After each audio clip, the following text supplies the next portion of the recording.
الله الرحمن الرحيم الحمد لله رب العالمين والعاقبة للمتقين ولا عدوان إلا على الظالمين والصلاة والسلام على أشرف الأنبياء والمرسلين سيدنا محمد وعلى آله وصحبه وسلم تسليما كثير أما بعد السلام عليكم ورحمة الله عجينا الدين عقساب سنياي اغتنام الأوقات ولغا فائديستو iyo badin la badiyo istiqfaarta fadliga caalimka ku sugan buu iyadoo cashiradeenni xiriirka soo ahaa inuu kaga hadlaynay xuquuqaha ballaaran ee ayna saalama qoyska arrimaha qoyska ugu badnaa arrinteennu ayaa waxa aynu cashirkeenna maanta ku qaadanaynaa in aanu ruuxu isku iloobin awlaad la xanaaneeyo iyo ganacsi laga shaqeeyo aanu digrigii ilaahay ku iloobin laakiin wakhtigiisa uu ka faa'iidaysto oo maalmaha maraya adduunyadu oo fursad qaali nagu ah dhammaanteen uu ka faa'iidaysto inuu badiyo acmaasha saalixa buu isagoo istiqfaartana aynu badinayno si aynu helo dembi dhaaf cadiima aynu ilaahay uga helo caza wajalla buu qaala tacaala istaqfiruu rabbakum innahu kaana ghafaara yursilu samaa calaykum midraara wayumdidkum biamwaali wabaniin wayajcal lakum jannaati wayajcal lakum anhaara ilaahay baa amray ambiyadii ilaahay koonka u soo diraayey rasuul walba ku ilhaamiyey in ummaddiisa uu ku baraajiyo rasuul waliba inay ilaahay weydiisaan dembi dhaaf taas hadda ilaahayna ku tilmaamayaa oo ilaahay caza wajalla ku ilhaamiya rasuul walba in ummaddiisa ku baraarujiyo in ilaahay la weydiiso dembi dhaaf buu istakfiruu rabbakum weydiisa buu rabbigii buu leeyahay istiqfaar dembi dhaaf weydiisa allihiin ilaahay waa kii dembigii dhaafa ah ee dembi dhaaf badanaa buu yursilu samaa calaykum midraar markaad istiqfaarta badisaan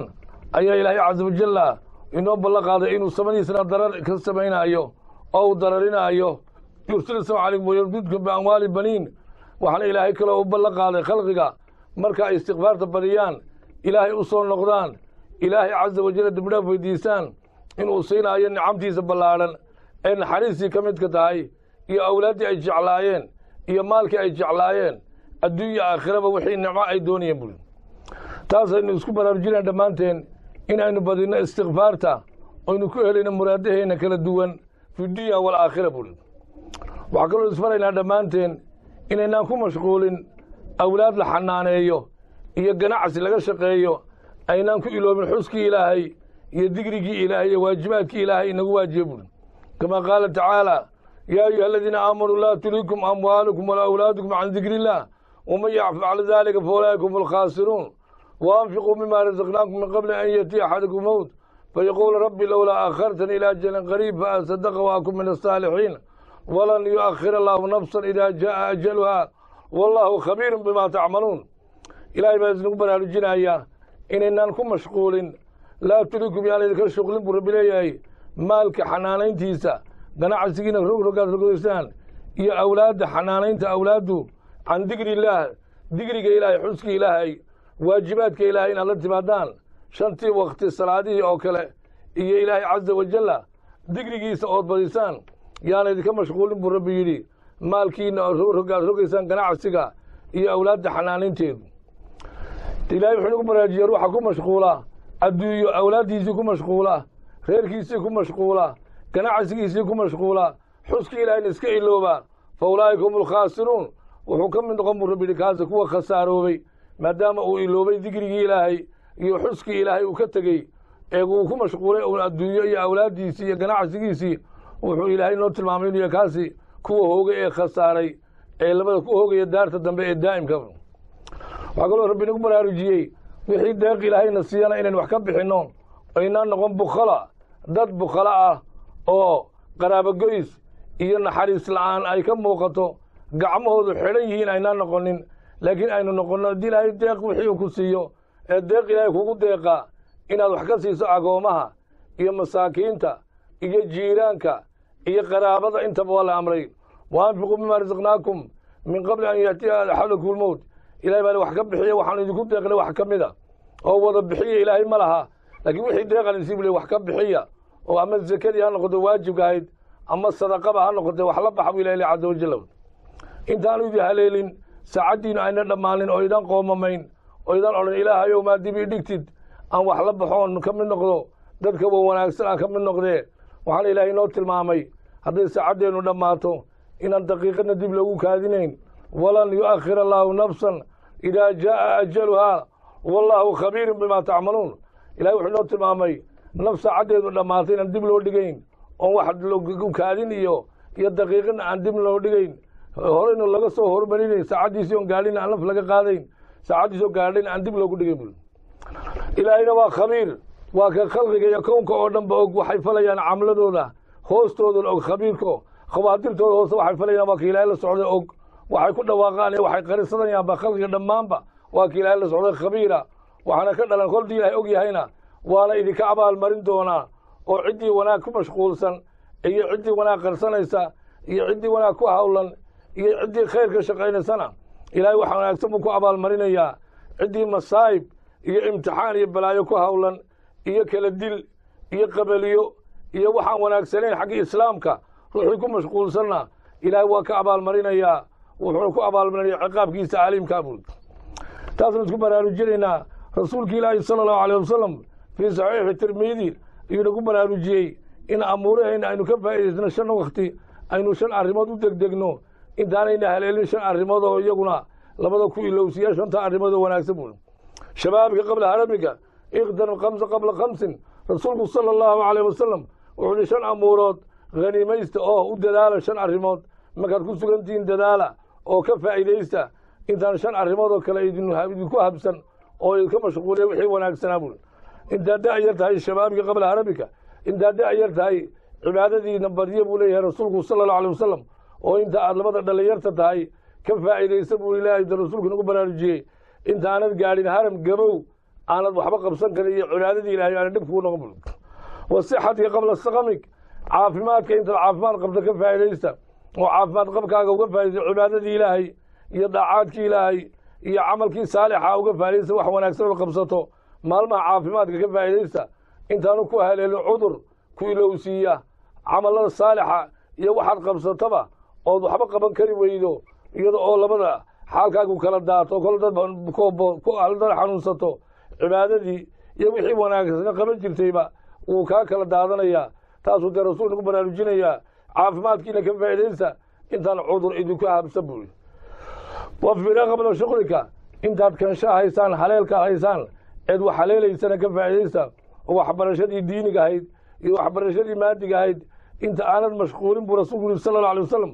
eed haleelka haysa ka faa'iidaysto qabla shuqlika intaanad mashquulin oo kula dad xaasawdo ood mashquulsho ood awlaad yeelato waxaad ka mashquulaysaa waxyaabo badan marka intaad kansha haysaan eed haleelka haysaan buu rasuulku amray ka faa'iidayso waxbarashadii cilmiga ahayd diiniga ahayd iyo maadiga ahaydba ka faa'iidaysta intaanad ka mashquulin waxbarashadaadii wakiinaaka qabla fakrig intaad hodanka taheed waxayso wax la baxa eed waxna gacanta wax kugu jiraan ka faa'iidayso oo sadaqaad iyo xidhiidhintii qaraabada iyo agoommaha iyo jiiraanka kaalmayntiisa u dadaal inta aanu ku haleelin fakri aad waxba kala garan weydo oo geesaad ka socotay gees had u socotaba aad kala garan weydo bui waxayaati qabla mawtig rasuulku sala allahu alayh wasalam waxaa amray noloshaada ka faa'iidayso maalmaha adduunya ee nooshahay oo ka faa'iidayso camallo saalixa la kaalay iimaankaaga saadiqa dhig oo iimaan saadiqa la kaalay camallo saalixana la kaalay inta aanu ku haleelin mowd geeri lagu ambabixiyo asxaabuulqubuur oo labada lagugu abaalmarinayana wixii adduunyada maalmaha joogtay aad camal fashi baa layidhi taasuu dee rasuulku inoo tilmaamay sala allahu alayh wasalam in ruux waktigu saacaddiisu dhammaato 2 qaybood miduu ku biiraayo inuu naxariista ilaahay ku raaxaysto iyo inuu ciqaab iyo cadaab aliima uu la kulmo baa layidhi taasuu rasuulku tilmaam ka dhigay sala allahu alayh wasalam qabriga layna geyn doono ayuu 2 qaybood rasuul ka dhigay sala allahu alayh wasalam rawdu min riyaadi aljanna aw xufra min xufri naar buu lahaa rasuulku sala allahu alayh wasalam qabrigu wuxuu noqon buuhi 2 qaybood midun buu idiin noqon buuhi rawdu min riyaadi aljanna meelaha laga kulmo naxariista ilaahay iyo ilaahay caza wajalla soo dhoweynta iyo kaalmaynta allah iyo ridaha iyo raxmadda rabbi meelo laga helo inuu ilaahay qabrigii kaaga dhigo naxariista ilaahay kala kulanto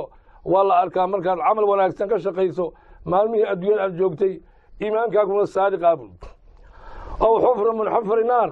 inuu noqdo qayb cadaaba oo naaraha meelaha laga kulmo ciqaabka ilaahay cadaabka alle halista ah meelaha laga kulmo inuu kuu noqdo qabrigaagii oo lagu ciqaabo haddii aad ahayd adduunyadii ruuxna maama ku dadka isku dira oo qabaliyo iyo imtixaan iyo masaa'ib iyo kala dil had iyo jeer shaqadiisu ay ahayd oo ruuxu markuu ku mashquulay adduunyadan inuu asxaabta kala dilo qabiilooyinka kala dilo qoyska kala dilo namaam uu namiimi ahaale dadka isku dira taasuu dee rasuulku noo tilmaamay inuu la kulmaayo xufra munxafari naar buu kala kulmayaa qabrigiisaas taasna waa lainooga digayaa in camalkeen uu noqdo kaa ciqaabka dhalaayo waa lainooga digay dhammaan oo namiimi ah oo kale isku dirkaas waa mid lainooga digaya dhammaanteen laakiin waxaa laina amraya camalo saalixa inaynu ku dadaalno wixii wanaagsan ee awaamirta ilaahay iyo sunnayaashii rasuulka sala allahu alayh wasalam wamaa ataakum rasuulu fakhuduuhu wamaa nahaakum canhu fantahuu wixii rasuulkii alla keenay qaataba ilaahay baa leh wuxuu idiin diidayna ka taga ayuu ilahayna leeyahay caza wajalla marka si aynu nabadgelyo uga helo xagga ilaahay waa inaynu ku dadaalnaa camalada saalixa ah waktigeenna marayana aynu ka faa'iidaysanaa oo waktigeena aanu khasaare naga dhicin si haddii labada waktigu kaa khasaaroobo aynaan ugu dhicin kuwa ilaahayu qiyaamaha ku odhan doono awalam nucamirkum maa yatadakara fiihi man tadakara wajaakum nadiir miyaanaan cumri siinin oo inuu ku baraarugo ruux baraarugaa miyaanan ku jirtin adduunyadii oo aan 40 jir 50 jir 60 jir 70 jir cumri lagu baraarugo miyaanan ku jirtin maalet oo masamaan digniinta ku iman oo rasuulka ilaahay sallallahu alayhi wasallam ama kitaabka ilaahay munazilka quraanka kariimka ama ciradiiba inay ku taabato oo digniinta waa dhowr qaybood mar waa kitaabkii quraanka marna waa rasuulka ilaahay sallallahu alayhi wasallam oo isaguna daalil khayraad ah iyo ciradii oo iyaduna da'dii ah ee lagu leeyahay waa inaad baraarugtaa oo camalkaaga saalix ka dhigtaa marka dhammaantiin waxaan isbaraynaa waa inaynu ka faa'iidaysnaa camaladeenna saalixa oo inaan ku mashquulin awlaad iyo maal aynaan ku mashquulin laakiin in digriga ilaahay iyo jidka mustaqiimka ah aynu dhammaanteen ku dadaalnaa ilaahay waxaan ka rajeynaa inuu na mariyo jidka mustaqiimka allah ina mariyo